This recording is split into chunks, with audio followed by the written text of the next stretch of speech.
Kanagi Mrs. No Tajakinini Kari Harisano Karigi Nangna Klasta Ojana Takpa Munna Tagi Dikhandraga Aingonda Sum Yingiba Karigino Haiba Adadi reply at the Slake Kayasiga Nangsu Aingonda Yingbagi Eina Nangonda Yingi Kangiba Natra Shit the Tazalaki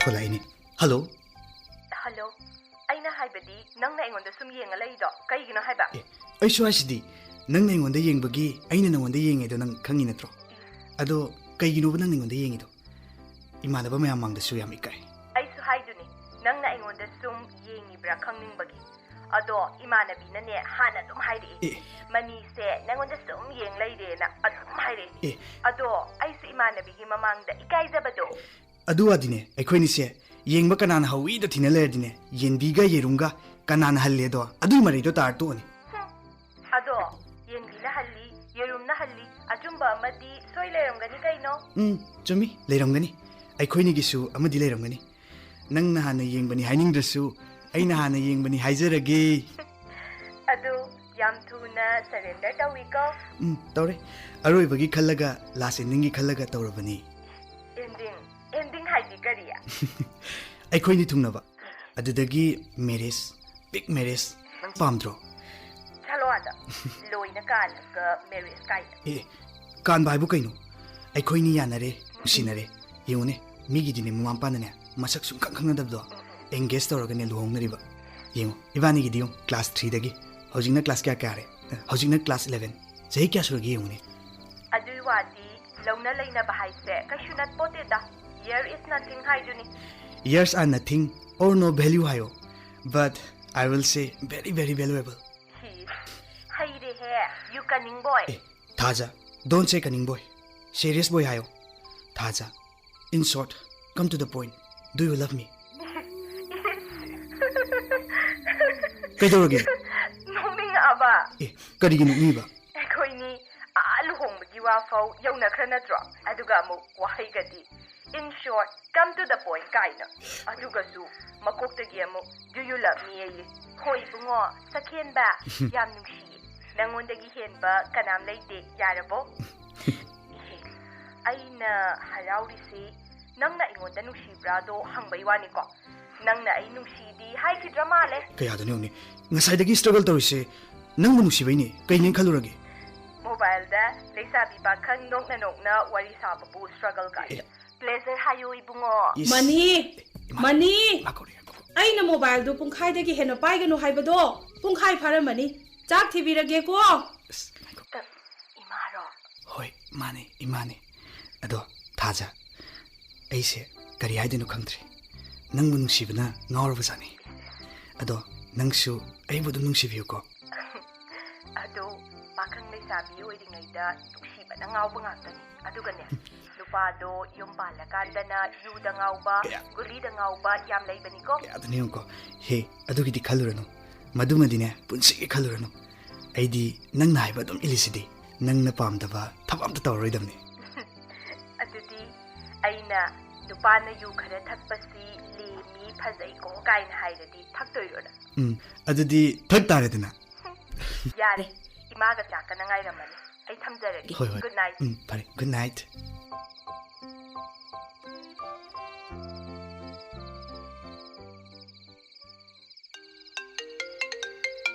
As kanano ni ahingsida pungsu ama tari ne tawrise thajanin he Hello Ima tumbirurabra Kari haige Mani amukta paihanbiyuba haying ayuk nganta tuition mafamda pugadaba homework ama laye adu ai confused tatle amukta hange tawbani ima please amukta paihanbiyuba Yani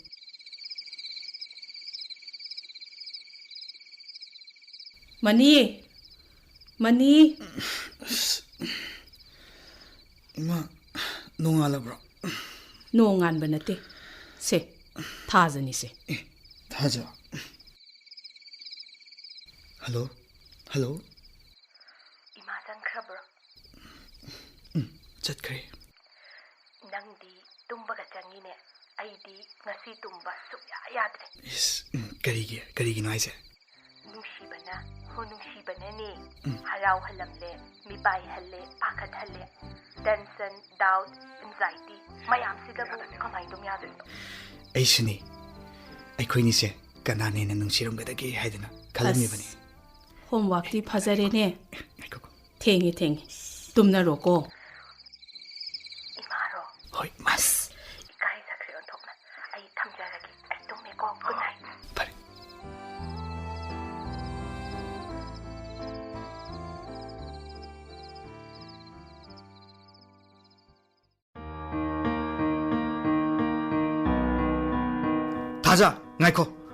Thaja, ngaiko haibani. Nangdi sida kaidawrami ba? Is kaidawrami ba gaina? Nang mawang yam tadi Thaja. Nang natawribisi kaino? Ay kaidawrage. What have I done wrong? You are so wrong, Thaja. What? Karino? Kari mo tawrage? Karino kaidana. Nang na nahansu, ngarangsu, bungchagi bike maning naptana, pangchata chaminadana. Manung shirira. Ay nung shirira. Lep tawamda lepo.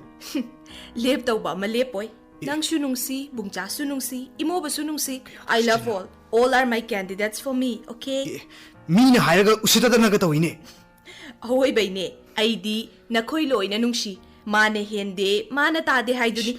Madudine, mit jamba haibaduni. Ipa ipugi maitay yo haidune. Hiani tongba akaino yo edo. Maduni. Hiani da natte phazana khabag laksalaga krak punsalaga adudagi mamaida ama khandawri bane. Thaja, nangi wa haidudine oktabagi wani. Kaino da oktabai wa kaina. Wagi wa phazana ngango. Phazadaba wa hiwa taga dine hairakano. Ay aduguma minate. Nakoy se aigi candidate mayamni lamjel thadawri ba. Ay hen ba lamjel thoi baduna aigi lasta dum. Mado, nangi pukninga thamgadaba wani Thaja. Ay ngonda direct haibadi nang aibu usitaba natro. Aidi makoy dasu loy haina. Warunu da. Matamna laibakna dum purakani lamjel phau thadri hana pukning yamna hantharadi kamai tawni. Kayadano, adudi fare. Ay lamjel yawrori Thaja. Sorry ni gaidana. Paksa dese. Kaino, paksa baide. Ay ni harise, aseng mani. Ibungo, natawiyenge tawbani. Ay nang na inong nungsiye. Bungsado, ay natabakara sezinabani, kanabakara lauge tawbani ba. Mado, apabanati Thaja. Ay yaningde, ay seng haige. Ay nangidamak hingi. Hingshu hingkini. Aduga, ay sirabasu nangidamak ne. Adu yare kay dawrage. Ay ma, bungsani ne. Nang tuminam talayo ko. Kaya ko sa Hello? Hoy. Yayi. Kahit sa si Haino. Hausi, ayum na dilayti. Mapama madalay. Ay, kangita na. Nang nahay ba mapam do da ay laagi. Hoy yari. Tamo. Ibungo, saur no se. Ay mangondagi paisa ka dala hoge na tawbani. Nang aybu kang lapagta amugta thadabira mo ba? Pare, nang gisel do kaya no? Ay zipeda kapiramage. Adugane, nang aygi paudi ngasi haiba numisidagi amuk handa tahalaroy. Aygi saksu nang ginafamda amuk handa ularoy. Haima, mani. Chadkre ne, mina kaubuga tada kay. Nang na du yawzaradi, bye.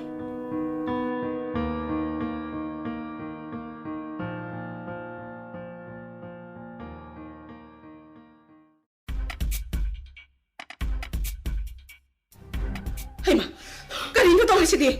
Mani, itapo kay dawrabagi haiba. Hauro ka tadong he. Thaja biro mi mai wanda. Hauro ka tado o. Ay siningi ma. Ay mo kama na ma. Ay sisakagi ma. Mani. Tado yade. Tango tado o. Piraw haiba tango. Thaja, ingonda biro ma. Haima, mani. Lekay.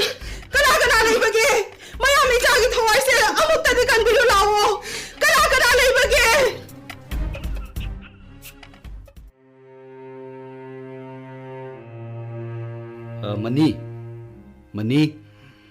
Mani tabro. Tapna. Oning bakara parabo. Pothau. Kaisu tawroida. Kokti khara ngawi doctor. Yamna suwai.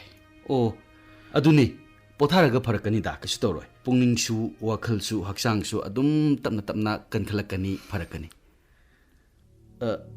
Kaidawre. Karigino amuk anouba pirang mani. Ai mabu yam ningsingi doctor. Ai mabu kawbu ngamde doctor. Oh, kaisu kaidiye. Ningsing badi thingba ngamde kananasu. Thingge su khaluno. Hena mayek tum sengakadoribani. Hena mathau hakolakani.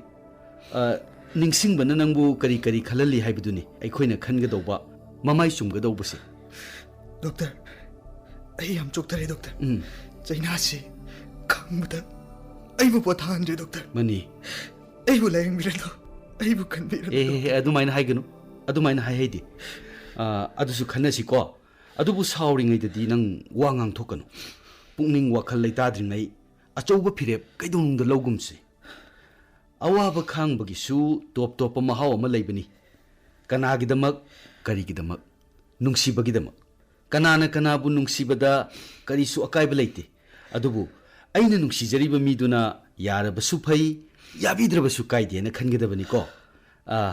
Aigita oiningba haibasidi nungsibada chenarakpa masa amane nungsibagi saruk amane. Adubu mani asengba nungsibadi apamba yawde ko kalakpasu yawde asawbasu yawde aduga waraubasu yawde. Khudamoina mamana machabu nungsijabada akhakpa leite. Chumbra? Adubu doctor. Ai ma yawduna hingbu ngamoi doctor. Ma yawdrabadi ai sikibane na fai doctor. Adumaina khangano mani. Yengo punchi chupa leiminaba phangba haibase yamna phaba wani. Adubu mipum khudingi laibaktadi madumak thokte ko.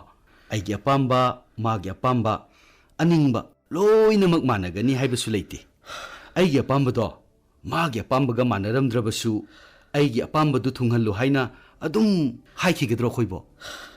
Aduga karigi doctor. Yaningdraga karigi aibu mana nungsi haibiramliba. Ma yawdrabadi ai hingba ngamoi doctor. Miyam marakta toina mana ibu yengkibane. Karigi aina haibada mana dumak yakibano. Aduga karigi ngasina hundoktuna chatkriba ibu doctor. Aigi phone su mana karigi block toriba. Karigi marukum aibu loina si haramlibano doctor. Yengose ai wa haigi mani. Hoi soidana nangi thamoina warauramgani thodoksindu ko. Adubu courtship haibadi launa leinadringai khangnaba koinaba haibase punsi leipun oibada chanagadra natraga chanaroidra haidna yengbagi changyenggumbani. Punsigi sanglaba khongchatta khongloi oigadoribani. Kainababudi thungnadringaida chanaroidaba leregadi bungo kaina hobuna su fai hairibani ne. Matam khara wasanu ko. Matam khara warabasu wana khangu hainaba malai se sahi nauringai nungsiba hairakpa matamdane khangnakiba ayamba thungnakibadine yamde ko. Aduga mapung marai faraga isagi ikhongna lepsaba ngamlaba matamda thengnaba kanadi afafatta khangna chanakiba nungsinakiba kayana ayambane punsi lepun oinaribisi. Aidi kainagi khanna nungsikibasu nate doctor. Aigidi mana ahanbasuni aroibasuni doctor. Aidi magu thadokpa ngamoi doctor. Ma yawduna taibang palsidi aigidi arembani. Oh, ai hingbagi kanaba leitre doctor. Ngaiko taha gino se ai wa haige. Kaina maisa haise mani yam wabani. Awaba khangba ngambabu akanba kawi. Khangaba akiba leitababu thauna phaba kawi. Thadokpa ngambabuna achouba haido ko. Aduna loksinbadi laibani thadokpa kathokpana hena sawa mahaini. Nangna nungsiriba midugi nangna karisu kathokpa ngamroidro nangbo. Karisu ngamroidro nangbo. Ngamgani. Ai pumnamak kathokpa ngamgani doctor. Yes. Thawai fawa magidamak kathokpa ngamgani doctor. Adubu nungsiruwa mahak adubu karamna kauthu haibana doctor. Yam thagatningai ni mani. Awangba thaki nungsibani na haki nungsibase. Adubu manasu nangbu nungsi haibadaine. Ha. Mana nangbu punchi chupa leiminaba pamkhidrabasu nangna magidamak sikhibado mana soidana pamlamloi.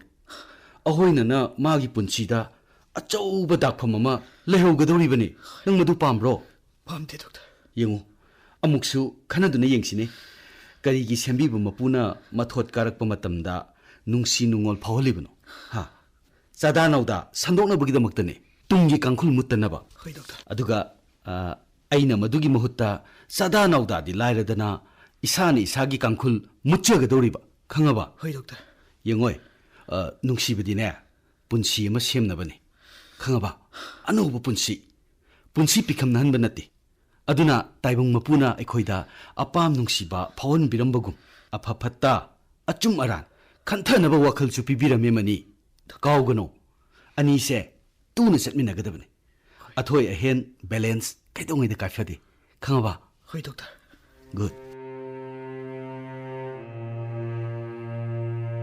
Doctor ꯑꯩꯒꯤ ꯏꯆꯥꯁꯦ ꯐꯗꯤ ꯐꯅꯤꯀꯣ ꯑꯦ ꯐꯅꯤ ꯀꯩꯁꯨꯗꯤ ꯇꯧꯔꯣꯏꯀꯣ doctor ꯇꯧꯔꯣꯏ ꯏꯆꯥꯁꯦ ꯃꯇꯣꯝꯇ ꯄꯣꯛꯆꯕꯅꯤ ꯑꯩꯈꯣꯏꯒꯤꯗꯤ ꯃꯥꯅ ꯂꯣꯏꯖꯔꯕꯅꯤ doctor ꯑꯉꯥꯡ ꯑꯣꯏꯔꯤꯉꯩꯗꯒꯤ ꯂꯥꯏꯔꯤꯛ ꯂꯥꯏꯁꯨꯁꯨ ꯌꯥꯝꯅ ꯐꯅ ꯍꯧꯔꯛꯄꯅꯤ ꯑꯩꯈꯣꯏꯗꯤ ꯁꯨꯛꯊꯥꯕꯨ ꯊꯥꯖꯔꯨꯗꯦ ꯃꯥꯅ ꯑꯁꯨꯝꯅ ꯇꯧꯔꯝꯒꯅꯤ ꯍꯥꯏꯕꯁꯦ ꯗꯣꯛꯇꯔ ꯅꯣꯡꯃꯇꯁꯨ ꯑꯁꯤꯒꯨꯝꯕ ꯋꯥꯔꯤ ꯐꯥꯎꯕ ꯏꯃꯥ ꯏꯆꯥ ꯐꯣꯡꯅ ꯁꯥꯟꯅꯕ ꯅꯠꯇꯦ ꯗꯣꯛꯇꯔ ꯍꯣꯏ ꯍꯧꯖꯤꯛꯀꯤ ꯃꯇꯝꯒꯤ ꯅꯨꯄꯤ ꯃꯆꯥꯁꯤꯡꯁꯤꯁꯨꯅꯦ ꯃꯤꯠ ꯌꯥꯝꯕ ꯑꯍꯦꯟꯕꯗ ꯄꯥꯝꯕ ꯉꯥꯛꯇ ꯃꯈꯣꯏꯗꯤ ꯀꯌꯥ ꯊꯦꯡꯅꯔꯕꯅꯤꯅ ꯀꯩꯁꯨ ꯈꯜꯂꯝꯂꯣꯏ ꯗꯣꯛꯇꯔ ꯏꯆꯥꯗꯅꯤ ꯊꯥꯖꯔꯨꯕꯒꯤ ꯃꯥꯡꯖꯍꯧꯔꯤꯕꯁꯦ ꯗꯣꯛꯇꯔ ꯏꯇꯩꯃ ꯍꯥꯏꯖꯒꯗ꯭ꯔꯥ ꯌꯥꯝꯅꯁꯨ ꯋꯥꯁꯤꯟꯕꯤꯔꯨꯅꯨꯗ ꯗꯣꯛꯇꯔ ꯄꯨꯛꯅꯤꯡ ꯐꯥꯊꯕꯤꯌꯨ ꯄꯨꯟꯅ ꯍꯣꯠꯅꯃꯤꯟꯅꯁꯤ ꯑꯁꯤꯒꯨꯝꯕ ꯃꯤꯀꯨꯞꯇꯅꯦ ꯑꯩꯈꯣꯏ ꯄꯨꯛꯅꯤꯡ ꯍꯣꯡꯍꯟꯕ ꯑꯔꯥꯏꯕ ꯅꯠꯇꯦ ꯑꯗꯨꯕꯨ ꯑꯣꯏꯊꯣꯛꯇꯕꯁꯨ ꯅꯠꯇꯦ ꯍꯣꯏ ꯃꯃꯥ ꯃꯄꯥ ꯑꯣꯏꯕꯁꯤꯡꯅꯁꯨ ꯃꯆꯥꯕꯨ ꯄꯤꯛꯂꯤꯕ ꯑꯉꯥꯡ ꯑꯣꯏꯅ ꯁꯨꯝ ꯈꯟꯗꯨꯅ ꯂꯩꯕꯁꯨ ꯆꯨꯝꯗꯦꯀꯣ ꯗꯣꯛꯇꯔ ꯃꯍꯩ ꯃꯁꯤꯡ ꯇꯝꯕꯗ ꯂꯝꯖꯤꯡ ꯂꯝꯇꯥꯛꯄꯤꯕꯗꯧꯅ ꯃꯊꯣꯠ ꯀꯥꯔꯛꯄ ꯃꯇꯝꯗꯁꯨ ꯂꯥꯛꯀꯗꯕ ꯑꯍꯣꯡꯕ ꯀꯌꯥꯗꯣ ꯈꯪꯅ ꯍꯣꯠꯅꯕꯤꯕ ꯑꯉꯥꯡꯁꯤꯡꯒ ꯀꯣꯏꯅꯗꯅ ꯋꯥꯔꯤ ꯋꯥꯇꯥꯏ ꯁꯥꯕꯤꯗꯅ ꯁꯦꯝ ꯁꯥꯍꯟꯕꯤꯕꯁꯨ ꯃꯊꯧ ꯇꯥꯏ ꯍꯥꯏꯖꯔꯤꯕꯀꯣ ꯍꯣꯏ ꯑꯗꯨꯕꯨ ꯀꯣꯏꯅꯔꯤꯕꯅꯤ ꯍꯥꯏꯗꯅ ꯑꯩꯈꯣꯏꯁꯤ ꯑꯌꯥꯝꯕꯅꯗꯤ ꯇꯧꯅꯗꯦ ꯑꯩꯈꯣꯏꯗꯤ ꯃꯊꯣꯠ ꯀꯥꯔꯛꯄ ꯃꯇꯝꯁꯦ ꯀꯥꯟꯗꯨꯅ ꯂꯥꯛꯄꯗꯧꯅ ꯌꯥꯝꯅ ꯀꯣꯏꯅ ꯈꯜꯂꯤ ꯄꯜꯍꯩ ꯉꯥꯡꯍꯩꯗꯕꯒꯨꯝ ꯃꯗꯨꯁꯨ ꯗꯣꯛꯇꯔ ꯀꯔꯝꯅ ꯏꯆꯤꯟꯁꯤꯅ ꯑꯁ ꯍꯧꯗꯣꯛꯄ ꯐꯥꯎꯕ ꯉꯝꯗꯦꯗ ꯗꯣꯛꯇꯔ ꯍꯣꯏ ꯑꯗꯨꯅꯅꯤ ꯍꯥꯏꯖꯔꯤꯁꯦ ꯑꯗꯨꯅꯕꯨ ꯍꯧꯖꯤꯛꯇꯤ ꯊꯣꯛꯂꯕꯅꯤꯅ ꯊꯦꯡꯅꯕ ꯇꯥꯔꯦꯗꯅꯀꯣ ꯍꯣꯏ ꯃꯇꯥꯡꯁꯤꯗ ꯃꯃꯥ ꯃꯄꯥ ꯑꯣꯏꯕ ꯑꯩꯈꯣꯏꯅ ꯈꯪꯖꯤꯟꯕꯗ ꯀꯥꯟꯅꯕ ꯑꯃꯅ ꯇꯥꯡꯂꯕ ꯃꯤꯑꯣꯏ ꯃꯄꯣꯛꯁꯤ ꯈꯥꯡꯉꯨꯊꯛꯇ ꯄꯨꯟꯁꯤ ꯄꯤꯈꯝꯅꯍꯟꯕꯁꯦ ꯑꯣꯟꯊꯣꯛꯅ ꯃꯁꯤꯡ ꯌꯥꯝꯈ꯭ꯔꯦ ꯆꯍꯤ ꯑꯃꯗꯅꯦ ꯃꯥꯂꯦꯝꯒꯤ ꯑꯣꯏꯅ ꯂꯥꯛ 9 ꯗꯣꯛꯇꯔ ꯏꯟꯈꯠꯂꯛꯄ ꯃꯇꯝꯁꯤ ꯃꯤꯅꯁꯨ ꯂꯥꯏꯅꯁꯨ ꯌꯥꯝꯅ ꯄꯥꯝꯕ ꯃꯇꯝꯅꯤ ꯃꯥꯅꯤ ꯗꯣꯛꯇꯔ ꯌꯥꯝꯅ ꯆꯦꯛꯁꯤꯟꯅ ꯌꯦꯡꯕꯤꯒꯗꯕ ꯃꯇꯝꯅꯤ ꯍꯥꯏꯖꯔꯤꯕ ꯍꯣꯏ ꯃꯃꯥ ꯃꯄꯥ ꯑꯣꯏꯕ ꯑꯩꯈꯣꯏꯅ ꯋꯥꯈꯜ ꯇꯥꯕꯒꯤ ꯃꯊꯧ ꯇꯥꯏ ꯍꯥꯏꯖꯅꯤꯡꯉꯤ ꯍꯣꯏ ꯗꯣꯛꯇꯔ ꯑꯃꯕꯨ ꯑꯣꯏꯔꯕꯁꯨ ꯏꯆꯥꯕꯨꯗꯤ ꯀꯟꯕꯤꯗꯕ ꯌꯥꯗꯦꯀꯣ ꯗꯣꯛꯇꯔ ꯀꯔꯤꯒꯤ ꯀꯟꯗꯅꯤ ꯑꯩꯈꯣꯏꯒꯤꯗꯤ ꯏꯆꯥ ꯑꯅꯤꯁꯨ ꯁꯨꯖꯕ ꯅꯠꯇꯦꯀꯣ ꯗꯣꯛꯇꯔ ꯄꯨꯟꯁꯤ ꯑꯃ ꯀꯟꯕ ꯍꯥꯏꯕꯁꯦ ꯃꯁꯤꯗꯤ ꯃꯄꯨꯒꯤ ꯃꯈꯨꯠꯇ ꯂꯩ ꯃꯄꯨꯗ ꯅꯤꯖꯁꯤ ꯑꯩꯈꯣꯏꯒꯤ ꯊꯧꯗꯤ ꯑꯉꯝꯕ ꯃꯈꯩ ꯍꯣꯠꯅꯖꯕ ꯑꯁꯤ ꯈꯛꯇꯅꯤ ꯑꯩꯈꯣꯏꯅ ꯇꯧꯒꯗꯕꯗꯣ ꯑꯗꯨꯁꯨ ꯇꯥꯛꯄꯤꯌꯨ ꯗꯣꯛꯇꯔ ꯈꯪꯗꯦ ꯗꯣꯛꯇꯔ ꯑꯩꯈꯣꯏꯗꯤ ꯀꯩꯁꯨ ꯈꯪꯖꯕ ꯅꯠꯇꯦꯀꯣ ꯍꯣꯏ ꯇꯥꯟꯅꯁꯤ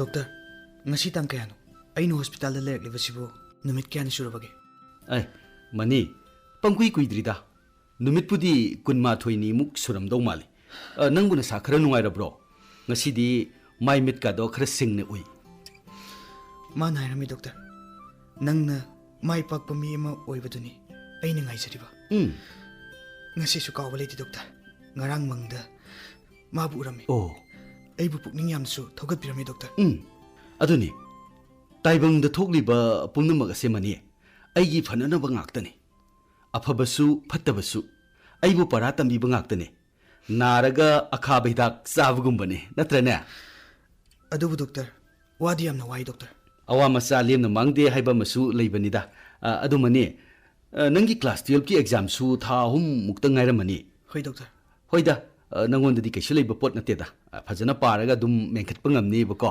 ꯍꯣꯠꯅꯒꯦ ꯗꯣꯛꯇꯔ ꯀꯅꯥꯗ ꯍꯩꯗꯣꯛꯄꯤꯒꯅꯨ ꯑꯩ ꯂꯦꯞꯂꯤ ꯑꯩꯅ ꯃꯥꯕꯨ ꯇꯁꯦꯡꯅ ꯅꯨꯡꯁꯤꯕ ꯑꯣꯏꯔꯕꯗꯤ ꯑꯩ ꯄꯣꯖꯤꯁꯟ ꯂꯦꯞꯀꯅꯤ ꯃꯥꯒꯤꯗꯃꯛ ꯗꯣꯛꯇꯔ ꯏꯃꯥ ꯏꯄꯥꯒꯤꯗꯃꯛꯇꯗꯤ ꯅꯠꯇꯕ ꯃꯗꯨꯁꯨ ꯃꯊꯪ ꯇꯧꯖꯔꯛꯀꯦ ꯍꯣꯏ ꯌꯦꯡꯉꯣꯏ ꯃꯅꯤ ꯅꯪꯗꯤ ꯃꯅꯤꯅꯤ ꯂꯥꯛꯅꯤꯡꯕ ꯂꯥꯛꯆꯁꯅꯨ ꯅꯣꯡꯂꯩ ꯅꯨꯡꯁꯤꯠ ꯂꯥꯛꯀꯦꯔꯥ ꯑꯀꯟꯕ ꯎꯄꯥꯜꯒꯨꯝ ꯂꯦꯞꯀꯗꯕꯅꯤ ꯍꯣꯏ ꯗꯣꯛꯇꯔ ꯄꯨꯟꯁꯤ ꯑꯥꯔꯊ ꯍꯟꯈꯤꯅꯤ ꯃꯄꯨꯒꯤ ꯁꯤꯟꯊꯥ ꯄꯥꯡꯈꯤꯅꯤ ꯅꯠꯇ꯭ꯔꯅꯦ ꯃꯥꯅꯤ ꯗꯣꯛꯇꯔ ꯀꯩꯗꯧꯕꯒꯤ ꯄꯥꯡꯗꯕꯒꯨꯝ ꯃꯤꯁꯦꯜ ꯑꯣꯏꯒꯗꯣꯏꯅꯣ ꯃꯥꯅꯤ ꯗꯣꯛꯇꯔ ꯊꯥꯒꯠꯆꯔꯤ ꯑꯩꯕꯨ ꯉꯁꯤꯗꯤ ꯗꯣꯛꯇꯔꯅ ꯃꯤꯀꯞ ꯊꯣꯛꯍꯟꯕꯤꯔꯦ ꯃꯅꯤ ꯑꯃꯝꯕ ꯑꯍꯤꯡ ꯑꯃꯗꯒꯤ ꯀꯂꯛꯄ ꯈꯝꯕꯟꯕ ꯌꯥꯎꯗ꯭ꯔꯕꯗ ꯅꯨꯡꯁꯤꯕꯒꯤ ꯃꯌꯦꯛꯁꯨ ꯁꯦꯡꯂꯛꯂꯦ ꯗꯣꯛꯇꯔ ꯃꯅꯤ ꯍꯦꯟꯅ ꯑꯗꯨꯝ ꯊꯧꯅꯥ ꯌꯥꯎꯔꯛꯂꯤ ꯒꯨꯗ ꯃꯥꯒꯤꯗꯃꯛ ꯑꯩ ꯍꯤꯡꯈꯤꯅꯤ ꯗꯣꯛꯇꯔ ꯃꯥꯒꯤ ꯅꯨꯡꯉꯥꯏꯕ ꯑꯩ ꯌꯦꯡꯈꯤꯅꯤ doctor money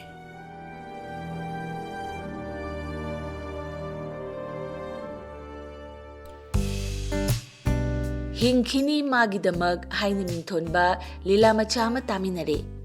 Makha tarakpasidi taminakhiba Lila macha aduga mari leinana Department of Psychiatry RIMS ki Professor amadi Share and Care ki Founder Dr. Rajkumar Lenin na thambirakpa tentakpa warol asi taminasi. Asigi kunaida khoi nupa nupi anigi marakta lainariba mari si yamna laina launarakpa amadi nungsibagi phampham irei lairaktaба khudong chabagi materialistic world da oina base torakanda madomdo aina mamallepnabagi mawong asi lakpana maram oirakanda kainabagi chang se duke matik wangkhalakpa amadi tabada nuaitraba thodok wathok amadi mari singi maramda yamna toina hu phangakpa si yamna laibak thibani matang sida ꯑꯩꯈꯣꯏꯅ ꯅꯨꯄꯥ ꯃꯆꯥꯁꯤꯡꯅ ꯅꯨꯄꯤ ꯃꯆꯥꯁꯤꯡꯕꯨ ꯀꯔꯝ ꯍꯥꯏꯅ ꯂꯣꯏꯅꯔꯤꯕ ꯑꯃꯗꯤ ꯅꯨꯄꯤ ꯃꯆꯥꯁꯤꯡꯒꯤ ꯄꯨꯟꯁꯤꯗ ꯑꯗꯨꯛꯀꯤ ꯃꯇꯤꯛ ꯈꯨꯗꯣꯡꯆꯥꯗꯕ ꯀꯌꯥ ꯊꯦꯡꯅꯔꯤꯕ ꯑꯁꯤ ꯉꯁꯤꯒꯤ ꯌꯥꯝꯅ ꯑꯔꯥꯏꯕ ꯃꯑꯣꯡꯒꯤ ꯂꯩꯅꯔꯤꯕ ꯃꯔꯤ ꯑꯃꯗꯤ ꯌꯥꯝꯅ ꯊꯨꯅ ꯀꯝꯃ꯭ꯌꯨꯅꯤꯀꯦꯁꯟꯁꯤ ꯐꯪꯅꯔꯛꯄꯁꯤꯅꯁꯨ ꯑꯃꯅꯤ ꯍꯥꯏꯅ ꯂꯧꯕꯗ ꯂꯥꯜꯂꯣꯏ ꯃꯇꯝ ꯑꯃꯗꯗꯤ ꯋꯥꯍꯪ ꯑꯃꯒꯤ ꯄꯥꯎꯈꯨꯝ ꯉꯥꯏꯕꯗ ꯃꯇꯝ ꯀꯌꯥ ꯆꯪꯕ ꯑꯃꯗꯤ ꯃꯗꯨꯕꯨ ꯈꯧꯔꯥꯡꯅ ꯉꯥꯏꯕꯗꯨꯅ ꯃꯃꯜ ꯍꯦꯟꯒꯠꯍꯟꯕꯗꯣ ꯍꯧꯖꯤꯛꯇꯤ ꯂꯩꯇ꯭ꯔꯦ ꯑꯗꯨꯒ ꯂꯥꯏꯔꯤꯛ ꯂꯥꯏꯁꯨ ꯇꯝꯗꯅ ꯑꯐꯕ ꯊꯕꯛ ꯇꯥꯟꯒꯗꯕ ꯃꯇꯝꯗ ꯑꯃꯗꯤ ꯇꯨꯝꯗꯨꯅ ꯍꯛꯆꯥꯡꯒꯤ ꯑꯐꯕꯁꯤꯡ ꯑꯗꯨ ꯂꯧꯅꯅꯕ ꯑꯃꯗꯤ ꯄꯣꯊꯥꯅꯕꯒꯤ ꯃꯇꯝ ꯊꯨꯒꯥꯏꯗꯨꯅ ꯑꯩꯈꯣꯏꯅ ꯑꯍꯜ ꯂꯃꯟꯁꯤꯡ ꯂꯩꯇꯦ ꯍꯥꯏꯕ ꯈꯪꯗꯅ ꯑꯁꯨꯝꯅ ꯍꯣꯡꯅ ꯋꯥꯔꯤ ꯁꯥꯟꯅꯕꯒꯤ ꯐꯖꯗꯕ ꯃꯁꯛ ꯑꯁꯤ ꯑꯩꯈꯣꯏꯅ ꯇꯣꯏꯅ ꯎꯔꯛꯄꯁꯤ ꯂꯥꯏꯕꯛ ꯐꯕꯅꯤ ꯍꯥꯏꯅꯗꯤ ꯂꯧꯅꯤꯡꯗꯦ ꯃꯁꯤꯅ ꯃꯔꯝ ꯑꯣꯏꯔꯀꯥꯟꯗ ꯀꯥꯏꯅꯕ ꯊꯨꯡꯅꯕꯒꯤ ꯈꯦꯟꯅꯕ ꯏꯔꯩ ꯂꯩꯔꯛꯇꯕ ꯑꯩꯒꯤ ꯃꯤꯒꯤ ꯅꯥꯏꯔꯛꯇꯕ ꯑꯃꯗꯤ ꯑꯃꯅ ꯑꯃꯒꯤ ꯃꯔꯤꯗ ꯁꯝꯁꯥ ꯇꯧꯕꯒꯤ ꯐꯖꯗꯕ ꯃꯁꯛ ꯑꯃ ꯎꯔꯛꯏꯕꯁꯤ ꯑꯩꯈꯣꯏ ꯋꯥꯈꯜ ꯈꯟꯊꯕ ꯑꯃꯗꯤ ꯍꯣꯡꯗꯣꯛꯅꯕꯒꯤ ꯇꯥꯟꯖꯥ ꯑꯗꯨ ꯂꯧꯐꯝ ꯊꯣꯛꯏ ꯉꯁꯤꯃꯛ ꯊꯝꯖꯔꯤꯕ ꯂꯤꯂꯥ ꯃꯆꯥ ꯑꯁꯤꯗ ꯅꯨꯄꯥ ꯃꯆꯥ ꯑꯁꯤꯅ ꯈꯨꯗꯣꯡꯆꯥꯗꯕ ꯃꯐꯝꯗ ꯂꯩꯔꯒ ꯅꯨꯄꯤ ꯃꯆꯥꯁꯤꯡꯗꯨꯅ ꯑꯇꯣꯡꯕꯗ ꯂꯦꯞꯄꯒꯤ ꯃꯑꯣꯡ ꯎꯖꯔꯒꯁꯨ ꯑꯁꯦꯡꯕ ꯄꯨꯟꯁꯤꯔꯣꯜꯗꯗꯤ ꯑꯩꯈꯣꯏꯅ ꯅꯨꯄꯥ ꯃꯆꯥꯁꯤꯡꯁꯤꯅ ꯅꯨꯄꯤ ꯃꯆꯥꯁꯤꯡꯁꯤꯕꯨ ꯁꯥꯟꯅꯅꯤꯡꯕ ꯃꯑꯣꯡꯗ ꯁꯥꯟꯅꯕꯤꯕ ꯑꯃꯗꯤ ꯃꯥꯒꯤ ꯄꯨꯟꯁꯤꯒꯤ ꯃꯔꯝꯗ ꯏꯃꯨꯡ ꯃꯅꯨꯡꯒꯤ ꯃꯔꯝꯗ ꯑꯁꯦꯡꯕ ꯁꯛꯇꯝ ꯂꯣꯠꯂꯒ ꯑꯔꯥꯟꯕ ꯁꯛꯇꯝꯅ ꯑꯔꯥꯟꯕ ꯋꯥꯍꯩꯅ ꯊꯦꯝꯗꯨꯅ ꯅꯧꯗꯨꯅ ꯅꯨꯄꯤ ꯃꯆꯥꯁꯤꯡꯒꯤ ꯄꯨꯟꯁꯤꯗ ꯁꯥꯟꯅꯕꯤꯕꯁꯦ ꯑꯩꯈꯣꯏꯅ ꯇꯣꯏꯅ ꯎꯔꯦ ꯑꯗꯨꯒ ꯃꯌꯨꯝ ꯃꯀꯩ ꯄꯥꯜꯂꯕ ꯅꯨꯄꯥꯁꯤꯡꯅ ꯃꯌꯨꯝ ꯃꯀꯩ ꯄꯥꯟꯖꯗ꯭ꯔꯤꯕ ꯅꯨꯄꯤ ꯃꯆꯥꯁꯤꯡꯗ ꯑꯁꯤꯒꯨꯝꯕ ꯈꯨꯗꯣꯡꯆꯥꯗꯕ ꯃꯌꯥꯝ ꯑꯃ ꯄꯤꯕꯤꯕꯁꯨ ꯑꯩꯈꯣꯏꯅ ꯎꯔꯦ ꯑꯗꯨꯒ ꯃꯌꯨꯝ ꯃꯀꯩ ꯄꯥꯜꯂꯕ ꯅꯨꯄꯤꯁꯤꯡꯅ ꯀꯅꯥꯒꯨꯝꯕ ꯑꯇꯣꯞꯄ ꯅꯨꯄꯥꯁꯤꯡꯒ ꯃꯔꯤ ꯂꯩꯅꯕꯒꯤ ꯋꯥꯔꯤ ꯃꯌꯥꯝ ꯑꯃꯁꯨ ꯑꯩꯈꯣꯏꯗ ꯊꯣꯛꯂꯛꯏꯕ ꯑꯁꯤ ꯑꯩꯈꯣꯏꯅ ꯑꯁꯦꯡꯕ ꯅꯨꯡꯁꯤꯕꯒꯤ ꯐꯦꯃꯤꯂꯤꯒꯤ ꯚꯦꯂ꯭ꯌꯨꯁ ꯑꯃꯗꯤ ꯅꯨꯄꯥ ꯅꯨꯄꯤꯒꯤ ꯂꯩꯅꯔꯤꯕ ꯃꯔꯤꯁꯤꯒꯤ ꯃꯒꯨꯟ ꯍꯟꯊꯔꯛꯄ ꯑꯃꯗꯤ ꯀꯔꯤꯁꯨ ꯂꯩꯇꯅ ꯂꯧꯅꯔꯛꯄꯅꯤ ꯍꯥꯏꯅ ꯂꯧꯕꯗ ꯊꯣꯏꯗꯣꯛꯅ ꯂꯥꯜꯂꯣꯏ ꯃꯁꯤ ꯑꯩꯈꯣꯏ ꯄꯨꯟꯅ ꯈꯪꯃꯤꯟꯅꯕ ꯑꯃꯗꯤ ꯆꯨꯝꯊꯣꯛꯄꯒꯤ ꯃꯊꯧ ꯇꯥꯔꯦ ꯑꯩꯈꯣꯏꯅ ꯎꯔꯦ ꯃꯗꯨꯗꯤ ꯑꯁꯨꯝꯒꯨꯝꯕ ꯂꯝꯕꯤꯗ ꯆꯠꯈꯤꯕ ꯃꯤꯑꯣꯏꯁꯤꯡꯅ ꯌꯥꯝꯅ ꯅꯨꯡꯉꯥꯏꯅ ꯂꯩꯈꯤꯕ꯭ꯔꯥ ꯅꯠꯇ꯭ꯔꯒ ꯃꯥꯒꯤ ꯃꯆꯥ ꯃꯁꯨꯁꯤꯡ ꯑꯃꯗꯤ ꯏꯃꯨꯡ ꯃꯅꯨꯡꯁꯤꯡꯅ ꯀꯌꯥꯒꯤ ꯃꯇꯤꯛ ꯏꯀꯥꯏ ꯅꯨꯡꯁꯤ ꯌꯥꯅꯕ ꯁꯦꯜ ꯊꯨꯝꯒꯤ ꯑꯃꯗꯤ ꯑꯉꯥꯡꯁꯤꯡ ꯌꯣꯛꯄꯗ ꯀꯌꯥꯒꯤ ꯃꯇꯤꯛ ꯈꯨꯗꯣꯡꯆꯥꯗꯕ ꯍꯥꯏꯕꯗꯣ ꯑꯩꯈꯣꯏꯅ ꯎꯅꯔꯕ ꯉꯥꯛꯇꯅꯤ ꯉꯥꯏꯍꯥꯛꯀꯤꯗꯃꯛ ꯅꯨꯡꯉꯥꯏꯕ ꯈꯔꯒꯤꯗꯃꯛ ꯄꯦꯟꯗꯕ ꯈꯔꯒꯤꯗꯃꯛꯇ ꯑꯁꯤꯒꯨꯝꯕ ꯌꯥꯝꯅ ꯈꯨꯗꯣꯡꯊꯤꯔꯕ ꯗꯤꯁꯤꯖꯟꯁꯤꯡ ꯑꯁꯦ ꯋꯥꯔꯦꯞꯁꯤꯡ ꯑꯁꯦ ꯂꯧꯕ ꯆꯨꯝꯂꯣꯏ ꯑꯃꯗꯤ ꯂꯧꯗ꯭ꯔꯤꯉꯩꯗ ꯇꯔꯦꯠ ꯇꯔꯥ ꯊꯣꯛꯅ ꯈꯟꯊꯕ ꯑꯃꯗꯤ ꯆꯪꯁꯤꯜꯂꯨꯔꯕ ꯂꯝꯕꯤ ꯑꯣꯏꯔꯒꯁꯨ ꯃꯗꯨꯗꯒꯤ ꯑꯃꯨꯛ ꯍꯜꯂꯛꯇꯨꯅ ꯍꯥꯟꯅꯒꯤ ꯄꯨꯟꯁꯤꯔꯣꯜꯗ ꯑꯃꯨꯛ ꯂꯩꯗꯨꯅ ꯈꯨꯟꯅꯥꯏꯒꯤ ꯐꯖꯕ ꯁꯛꯇꯝꯗꯨ ꯀꯟꯅꯕ ꯍꯣꯠꯅꯕꯒꯤ ꯃꯇꯝ ꯑꯗꯨ ꯂꯥꯛꯂꯦ ꯑꯗꯨꯅ ꯉꯁꯤ ꯑꯩꯈꯣꯏꯅ ꯊꯝꯖꯔꯤꯕ ꯋꯥꯐꯝ ꯈꯔ ꯑꯁꯤ ꯃꯁꯤꯗꯒꯤ ꯑꯩꯈꯣꯏꯅ ꯂꯧꯁꯟꯅꯤꯡꯉꯥꯏ ꯑꯣꯏꯕ ꯋꯥꯐꯝ ꯈꯔꯗꯤ ꯑꯉꯥꯡ ꯑꯣꯏꯔꯤꯉꯩ ꯏꯟꯈꯠꯂꯛꯄ ꯃꯇꯝꯗ ꯍꯛꯆꯥꯡꯒꯤ ꯑꯣꯏꯕ ꯑꯍꯣꯡꯕ ꯀꯌꯥ ꯑꯃꯗꯤ ꯍꯣꯔꯃꯣꯟꯁꯤꯡꯅ ꯄꯤꯔꯛꯄ ꯆꯩꯊꯦꯡꯗꯨꯅ ꯃꯔꯝ ꯑꯣꯏꯔꯀꯥꯟꯗ ꯑꯄꯥꯝ ꯅꯨꯡꯁꯤ ꯋꯥꯈꯜꯂꯣꯟ ꯐꯥꯎꯔꯛꯄꯁꯤꯅ ꯃꯔꯝ ꯑꯣꯏꯔꯒ ꯃꯈꯣꯏꯅ ꯊꯦꯡꯉꯨꯕ ꯎꯔꯨꯕ ꯅꯛꯅꯔꯨꯕ ꯃꯤꯑꯣꯏꯁꯤꯡꯗ ꯃꯈꯣꯏꯒꯤ ꯅꯨꯡꯁꯤꯕꯒꯤ ꯄꯥꯇ꯭ꯔꯅꯤ ꯍꯥꯏꯅ ꯂꯧꯏ ꯑꯗꯨꯃꯛꯄꯨ ꯃꯁꯤꯃꯛꯅ ꯄꯨꯟꯁꯤꯒꯤ ꯈꯣꯡꯂꯣꯏ ꯁꯣꯏꯗꯅꯃꯛꯀꯤ ꯑꯣꯏꯔꯅꯤ ꯍꯥꯏꯕ ꯋꯥꯐꯝꯗꯤ ꯅꯠꯇꯦ ꯑꯗꯨꯕꯨ ꯍꯧꯒꯠꯂꯛꯂꯤꯕ ꯅꯨꯄꯥ ꯃꯆꯥ ꯅꯨꯄꯤ ꯃꯆꯥꯁꯤꯡꯅ ꯇꯦꯜꯂꯕ ꯑꯃꯗꯤ ꯃꯁꯛ ꯃꯑꯣꯡ ꯅꯥꯏꯗ꯭ꯔꯕ ꯃꯔꯤ ꯑꯁꯤꯗ ꯊꯃꯣꯏꯒꯤ ꯑꯣꯏꯕ ꯑꯆꯧꯕ ꯏꯊꯤꯜ ꯑꯗꯣ ꯄꯨꯕ ꯉꯝꯗꯕꯗꯒꯤ ꯄꯨꯟꯁꯤ ꯄꯤꯈꯝꯂꯛꯈꯤꯕꯁꯨ ꯌꯥꯎꯗꯕ ꯅꯠꯇꯦ ꯑꯗꯨꯒ ꯃꯥꯒꯤ ꯇꯧꯒꯗꯕ ꯃꯊꯧꯗ ꯌꯥꯝꯅ ꯆꯥꯎꯅ ꯀꯥꯏꯍꯟꯕ ꯂꯥꯏꯔꯤꯛ ꯂꯥꯏꯁꯨ ꯐꯔꯝꯕ ꯃꯤꯅ ꯂꯥꯏꯔꯤꯛ ꯂꯥꯏꯁꯨꯗꯒꯤ ꯃꯥꯏ ꯑꯣꯜꯂꯛꯄ ꯂꯝꯆꯠ ꯁꯥꯖꯠ ꯐꯖꯔꯝꯕ ꯃꯤꯅ ꯂꯝꯆꯠ ꯁꯥꯖꯠꯇ ꯃꯥꯡꯊꯔꯛꯄ ꯀꯌꯥꯁꯨ ꯑꯩꯈꯣꯏꯅ ꯎꯗꯕ ꯅꯠꯇꯦ ꯃꯇꯥꯡ ꯑꯁꯤꯗ ꯊꯝꯖꯅꯤꯡꯕꯗꯤ ꯉꯁꯤꯁꯤ masana masabu punsi pikamnanba suicide ki chang ase documentic wangkhalakle masigi manungda ingkhalakpa nupamsa nupimsa sing haibadi chahi 35 dagina chahi 18 phaugi manungda leiba miyoi singi sibagi khwaidagi hena maroiba maram singi manungda suicide sina ani subada leiri aduga makoina suicide tawagi maram si number 1 da ekoigi academic pressure tamiba mahe duda man phangningi ba amadi imung manungna phanghanningi ba potsak adu phangbangamdaba ani subada romance asugumba nungsinungolgi lammaram asida kainarakpa thungnaraktabadagi maramna aduga ahum subada impulsive oiba habidi nga haki phada hokdoba wakhalna thokpa sina yamna chawba maram oiri aduna ngasigi thamjariba lila macha asigumna anisuba maram oiriba nungsinungolgi matang sida mama mapa oibasingnasu matam chana wari batai sadana angangsingda wakhal tahanba angang oiribasingnasu masida ka henna weightage pidana koigi punsi phawo pikhamna hanbagi tanja asi tawbidanaba message amatang mayamgi mangda thamjari